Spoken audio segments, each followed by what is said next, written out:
మిత్రులారా గుర్తుపెట్టుకోరే. సరే ఏదో కొన్ని రీజన్స్ వల్ల ఆ వీడియో చేసిన. మందు తాగాల్సిందే, ఎందుకు తెలుసా? పెళ్ళాం బాధ, లంజా బాధ, డ్యూటీ బాధ, ఈ జర్నీ బాధ. చూడు కారు తోలుతున్నా, ఎవరిని తెలుస్తుంది చెప్పు ఈ బాధలన్నీ? అట్లా కాదు సార్, మీరు ఫస్ట్ ఇంతకుముందు మందు తాగనన్నారు కదా సార్, పెద్ద వీడియో తీసిరుగా. బొచ్చదంత ఫేక్ అది. అది ఎవరి కోసం? ఆడల కోసం భార్యల కోసం చేసిన వీడియో అది. లేదు సార్, మందు యాపరసం అన్నారు కదా సార్ మీరు అప్పుడు. యాపరసం కాదన్నా బొచ్చు కదా, అది తాగకుండా బతకలేము. కాదు సార్, ఇప్పుడు మందు ఖచ్చితంగా తాగాలంటారా యూత్? పక్కా తాగకుండా వేస్ట్. వాడిని కొజ్జా అనొచ్చు మనం, ఎందుకు తెలుసా సార్? ఏంది వారంలో ఎన్నిసార్లు తాగితే ప్రిఫరబుల్ అంటారు సార్? 5 సార్లు తాగవచ్చు. అంటే పొద్దున రాత్ర మీరు ఏ ప్రిఫర్? ఇష్టం, టైం లేదు దానికి.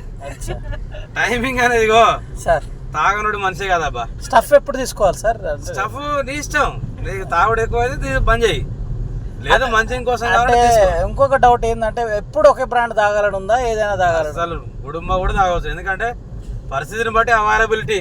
కళ్ళు కూడా ఉంటుంది ఆడ, ప్రెషర్ బ్రెయిన్ లో గుద్దబాల ప్రెషర్ ఉంటుంది. ఆ గుద్దబాల ప్రెషర్ ని పట్టుకొని సో గైస్ ఇది మా అన్న ఇంతకుముందు తాగొద్దని మా అందరికి స్పీచ్ ఇచ్చిండు, కానీ కొన్ని పరిస్థితుల కారణంగా మందు తాగాల్సి వస్తుంది. అయినా కూడా దానికి కూడా ఒక జస్టిఫికేషన్ ఇచ్చింది కాబట్టి సో మీరందరూ దీన్ని పాటించాల్సిందిగా కోరుకుంటున్నాం. జై బోలో అంబేద్కర్ మహారాజ్ కి.